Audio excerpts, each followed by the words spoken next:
খুব মজাদার একটা ঘটনা শুনবেন। আপনাদের আগ্রহ দেখে তো মনে হয় না শোনার ইচ্ছা আছে। আছে আছে আমার ভাইরা, বিশ্বনবীর বয়স তখন প্রায় 51 বছর। কত বছর? বিশ্বনবীর সবচেয়ে কাছের মানুষ খাদিজা রাদিয়াল্লাহু তাআলা আনহা ইন্তেকাল করেছেন। বিশ্বনবী বড্ড কষ্ট পেলেন, হৃদয়টা ভেঙে খান খান।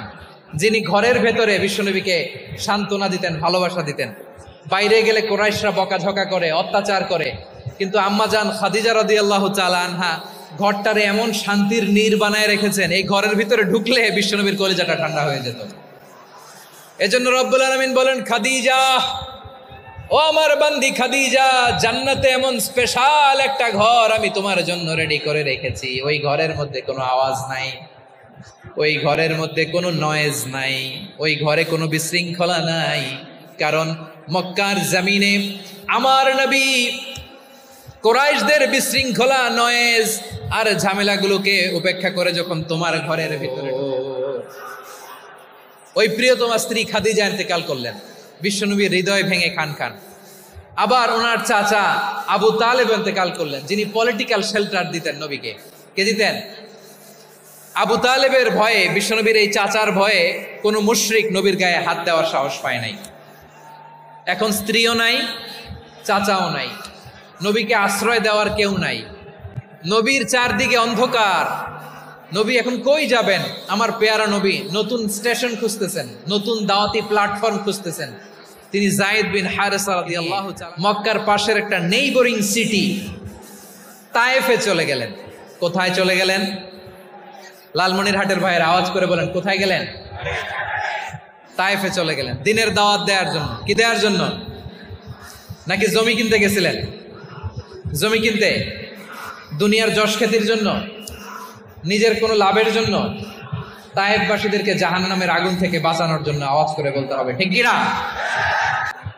কিন্তু তায়েফের লোকেরা বিশ্বনবীর দাওয়াতকে শুধু প্রত্যাখ্যান করেই থামে নাই, তারা বিশ্বনবীর সাথে অত্যন্ত খারাপ আচরণ করেছে।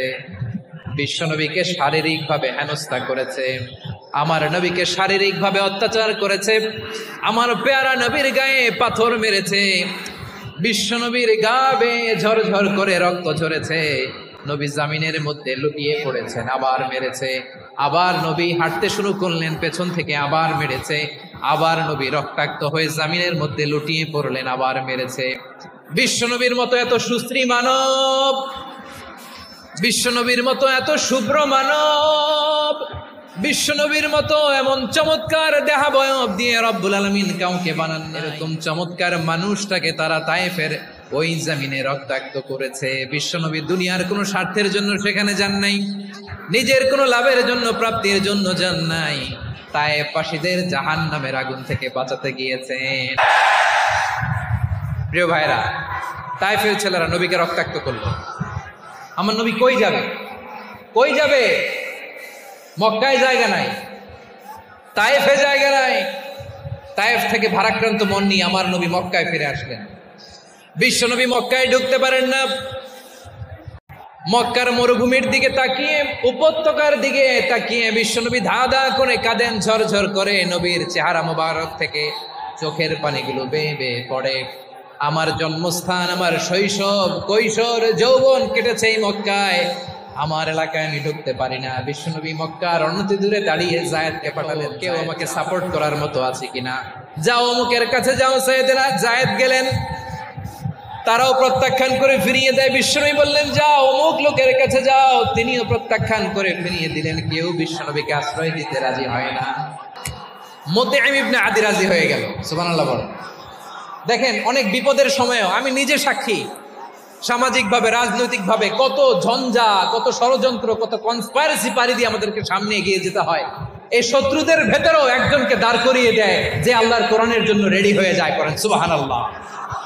মুতঈম ইবনে আদি, আল্লাহ তার মনকে নরম করে দিলেন। মুতঈম বলে, মুহাম্মদ, আমি তোমাকে আশ্রয় দিব। তার দুই ছেলেকে পাঠালেন, যাও খোলা তলোয়ার নিয়ে, স্কট দিয়ে, গার্ড অফ অনার দিয়ে মোহাম্মদকে মক্কায় ঢুকাও, আর বলো আমি আমান দেব। আমান কি দিব? আমান মানে সিকিউরিটি, নিরাপত্তা। সিকিউরিটি ছাড়া, আমান দেওয়া ছাড়া কেউ থাকতে পারতো না মক্কায়। দুই ছেলে বিষ্ণু ইসা ইসলামকে নিয়ে আসলো। নবী কাবার চারদিকে তাওয়াফ করলেন, নামাজ পড়লেন। বা সাইবা ওয়ালিদ ইবনে মুগিরা সবাই দেখে, কেউ কিছু করতে পারে না, কারণ মুতঈম ইবনে আদি ঘোষণা দিয়েছেন, আমি মুহাম্মদকে আমান দিয়েছি, মুহাম্মাদের গায়ে যেন কেউ স্পর্শ না করে। আওয়াজ করে পড়েন সুবহানাল্লাহ।